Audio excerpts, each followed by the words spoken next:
Today is the day that I actually am heading down to Burlington. Finally, my to-do list, I'm hoping, is complete. And now for 4 days, I can head down to Jane Bellante's retreat in Burlington, where I'll be hosting a workshop. I'm going to teach all things upcycling, and I am going to show them how they can upcycle a birdhouse. So very excited to take you guys along for that, but I do have a couple stops on the way. I am swinging by Jen Dunn's shop, Rustic Rehabs in Menominee Falls, so let's get going. My 4-day adventure started roughly at 7:30 on Thursday. As I headed down to Menominee Falls first, I was meeting Jen Dunn from Rustic Rehabs at Goodwill. I realized I better get a bite to eat though, because I was going to be on the go till roughly noon. So I grabbed a sausage, egg, and cheese biscuit, and then I hit the road to head down to Goodwill. I had to be there at 9 o'clock when the doors opened. We were on a pretty tight schedule. I wanted to be at the Miller House where Jane Bellante was hosting her retreat roughly around noon. So I only had a few hours with Jen, and I wanted to see her shop as well. So if you guys missed that, definitely head over to Friday's video and check that video out.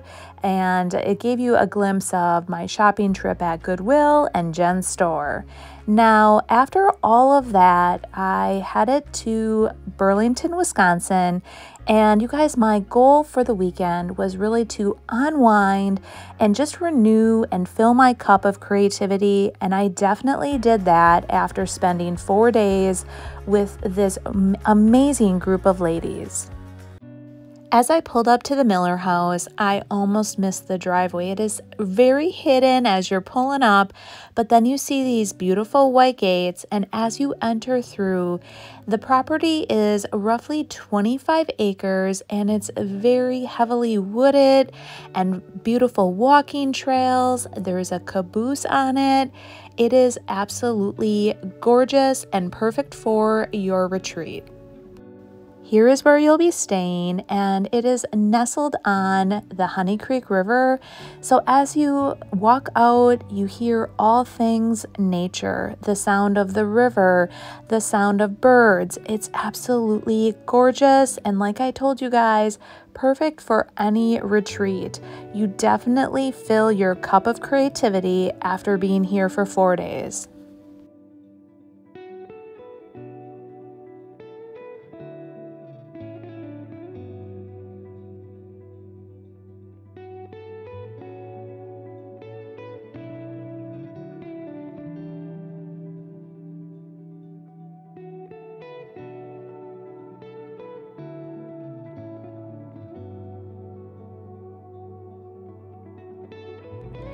Guys, I made it. I am at the Miller House, and this is the official start of Jane Bellante's retreat. I am unpacking now, and then I'll give you guys a tour. As I walked through the doors for the very first time, what caught my eye was this big, beautiful staircase that led up to the sleeping area. But what I was here for was all things creative. So I thought this was awesome. These two front rooms were completely set up for all of us to just get our creative juices flowing. And with Jane's assistance and encouragement, we definitely created for the next 4 days. To kick off day 1 of the retreat, Jane brought us all into the great room and handed out this beautiful bag of goodies. And as I opened it up and I pulled out the first item, I was so excited to see my very own journal. This is something that I have wanted for quite some time, and I love how Jane brought us through the journaling process, and I am now going to use this on a weekly basis. Just really sit down and create within it. Now, as I pulled out these other items, I was filled with excitement, but also nerves, because Jane had some ideas of how she was going to bring us on this journey throughout the retreat and use these items. So we are going to use them for meditation, just really get to know ourselves a whole lot better. For our first journaling exercise, we opened our books up. On the left-hand side of the first page, we wrote down something that we wanted to change, something that was bothering us, and then on the right-hand side, how we were going to transform it or what we wanted to accomplish. After writing those words down, we were going to cover them up with a beautiful creative piece. And what I did is I took a piece of decoupage paper and I fit it to size, and I decoupaged over the entire writing. Some people actually took paint and painted over the words. I thought I would cover them up with a piece of beautiful decoupage paper. After I let that dry, I then went back in and I found a stencil that had words that really spoke to me, and I stenciled words over the decoupage paper. And then I also love how I recently transformed a piece or an old vintage book, and I slightly painted here and there, and then I did that as well, and I just added some other graphics to it, and the whole piece absolutely turned out beautiful, and it is so meaningful to me. I'm so excited that I created this first page here at this amazing retreat.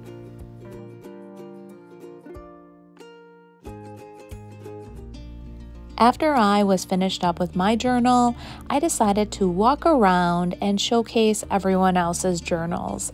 It was so interesting to hear why they chose what they did, where they decided to take their journal, and it just really reinforces that each and every one of us is on our own creative journey, or just journey in general in life. And this is such an amazing way to let out what we are feeling inside and put it into words, and then apply something beautiful over the top of it. I am definitely going to be doing this, like I said, on a weekly basis, and I love all the creations that everyone created during this journaling exercise.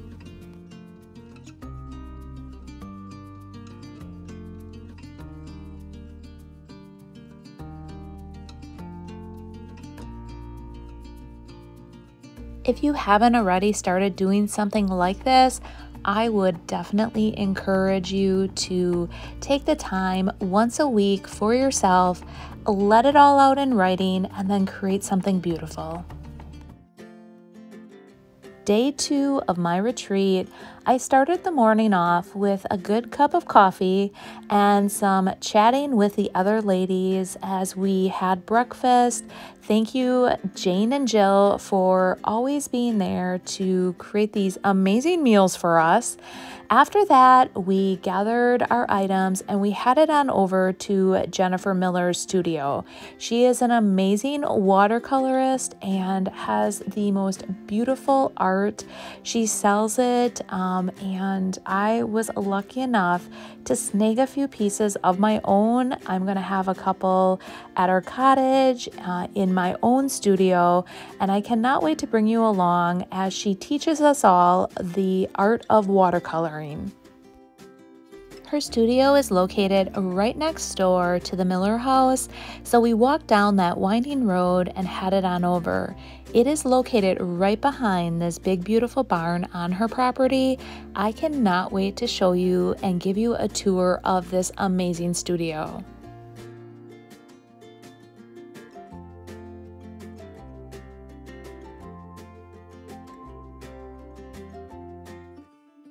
As you walk through the door and you look around, you are completely surrounded with such beautiful artwork everywhere you look.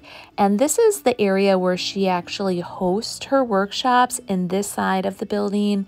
On the other side, she has all the different pieces that you can purchase, and you are completely inspired from the moment you walk in.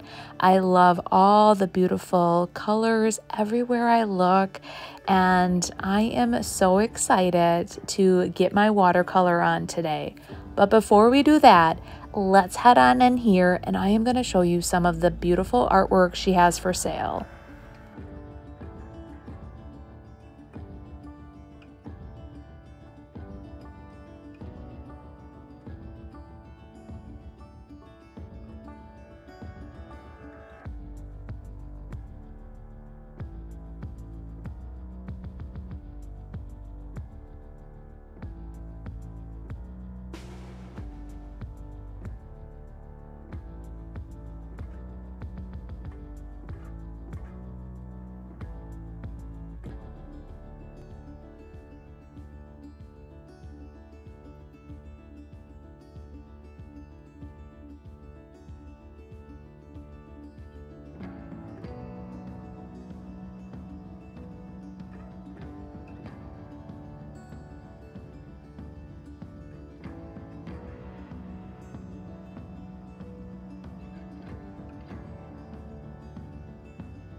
Now it's time for us to learn all things watercoloring from Jennifer.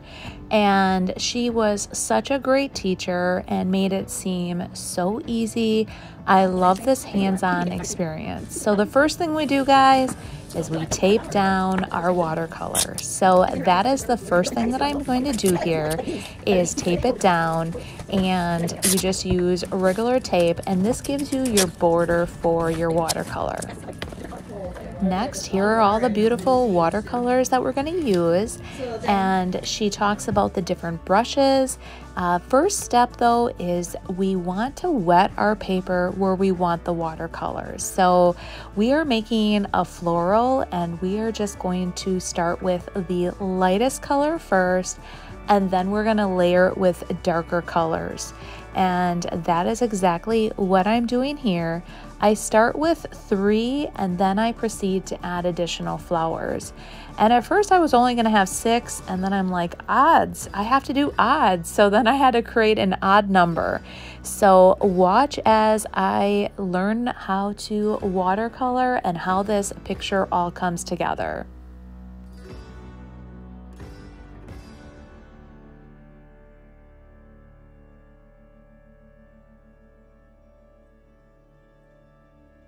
You may notice that I pick up my paper and I move it side to side.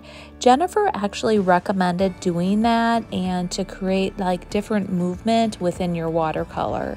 So there is maybe a little bit of excess color, and if you move it or you tilt that paper side to side, it definitely helps create a different effect within that watercolor, and I love that.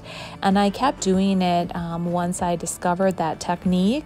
And here I am adding the 3 more, and then at this point I realized that I just needed to add a few more to make it an odd number.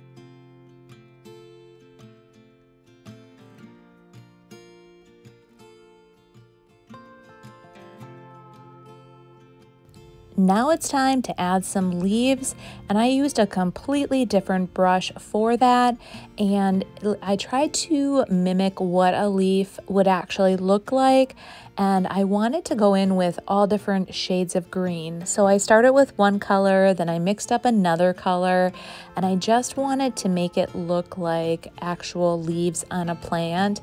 And not all leaves are the exact same color, and that is what I was trying to mimic here.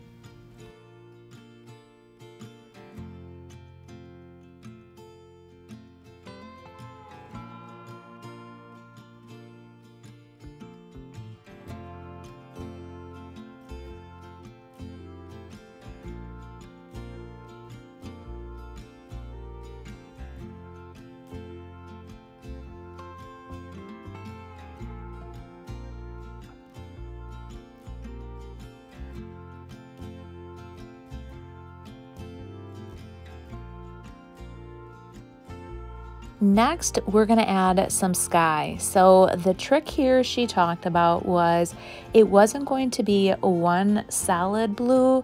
We wanted to add different blues and have different, almost like make it look like a texture, like a real sky. And so that is what I did, is I went in with all different blues and I created almost like a cloud-like feel.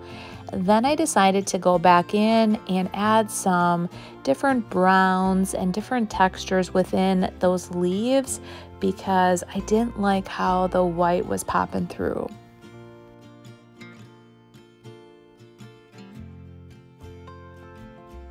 And there was a point where I just had to walk away from this. I felt like I just needed to get re-inspired and come back at a later time to finish the artwork.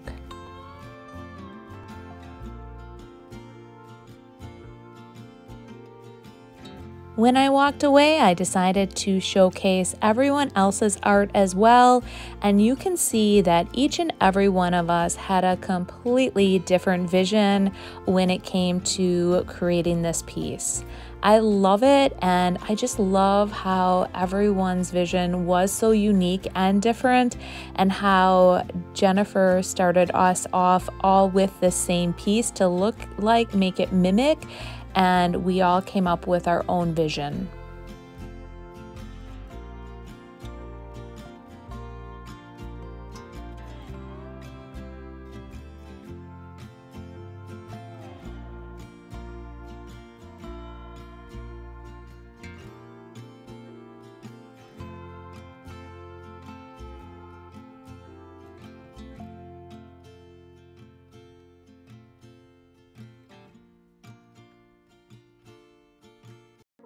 On day 3, it was my turn to inspire the group.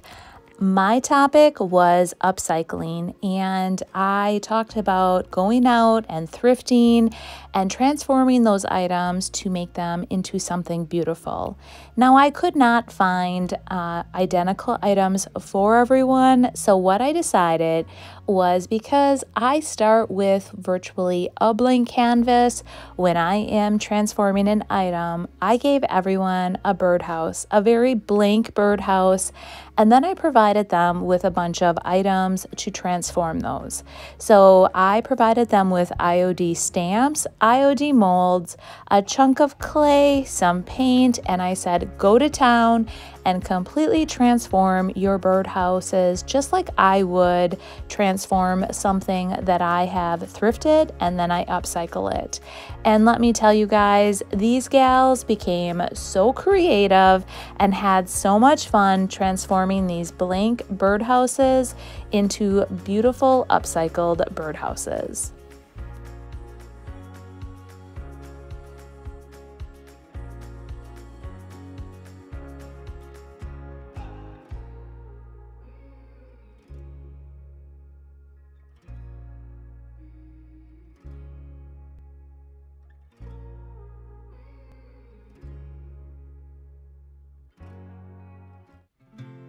After we got done upcycling, we headed to downtown Burlington. And the first store that we went to was one that carried different types of crystals. And a bunch of the gals had said, a crystal will speak to you, and you just walk in, you look around, and one will catch your eye. So I thought, well, maybe I'll buy a crystal today. And one caught my eye. You guys, the moment I saw this, I rubbed it with my finger or my thumb, and I knew that this was the one I wanted. And I ended up buying this, and I thought it was absolutely perfect for me.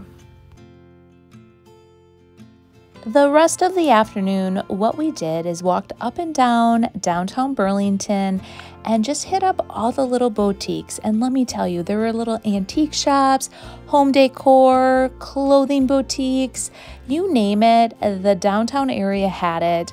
We also stopped by one of the most amazing coffee houses, ice cream shops, just had a great time relaxing, chatting, and shopping. And then after that, we were going to head back to the Miller House to finish off our last evening with a fire ceremony.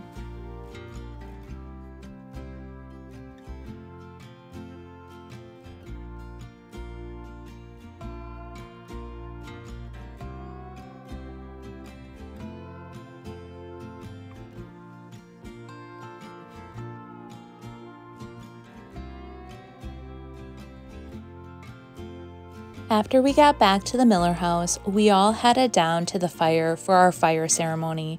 This was going to be a wrap-up of the entire retreat. If you ever have the opportunity to attend one of Jane's retreats, I would highly encourage it. She provides so much inspiration and insight, and I am leaving this retreat with my cup full of creativity and inspiration.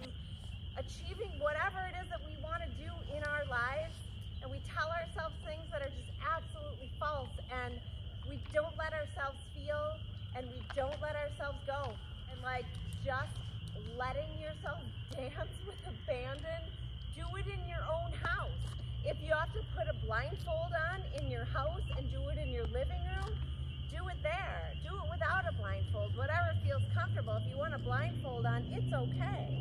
It's super important to remember that our day-to-day lives are nothing compared to the immaculate, immense, beautiful Mother Nature spinning earth that we live on. We are so much more, and even though we have all of our crap that we live in day in and day out, and even though that we have our beautiful lives that we live in day in and day out, we have to remember that there's so much more, and we have to let go. Okay, so whenever anyone is ready, and be careful because the wind is kind of blowing this way, so maybe go, where Sonnet is on the other side of the fire. So be careful. And watch that burn, watch it be carried into the air and the sky. With your joystick. And let it go. And we all did that. One by one, we went up to the fire, and the items that we wrote down that we wanted to let go, we tossed in the fire and we let it go. We let that fire burn away all the items that we wanted to let go. And that was the perfect way to end this retreat during this fire ceremony. After that, we just sat there in silence and just watched as the sun set and just really enjoyed every last moment. So today is the last day, you guys, that I am here at the retreat, and I feel so full. Just full of inspiration, creativity. It was definitely what my soul needed, this great retreat that Jane put on, and I really hope you guys enjoyed today's video. I wanted to give you a little glimpse of what the retreat was about, and I hope I can take some of the inspiration that I received here and then put it into my retreat or my event in October. All right, well, you guys have a great week, and we will see you then in the next one.